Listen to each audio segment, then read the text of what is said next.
Want to learn how to make money, whether the market is going up or down? Let's unlock the power of long and short trading on Bybit. First, make sure you have a Bybit account and some funds deposited. If you don't, pause this video and head over to Bybit to sign up and fund your account. Next, hover over the Derivatives tab at the top of the page, then choose your preferred contract type, like USDT Perpetual. Now, let's talk about going long. Longing is when you believe the price of an asset will increase.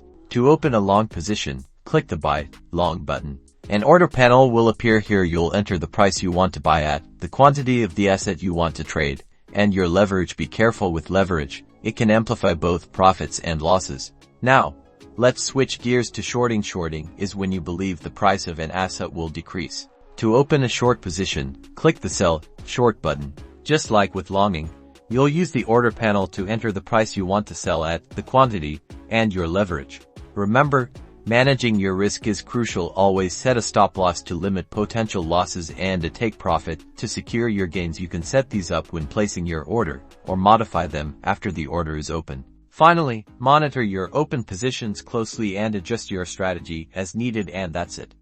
Now you know the basics of going long and short on Bybit. Good luck and happy trading.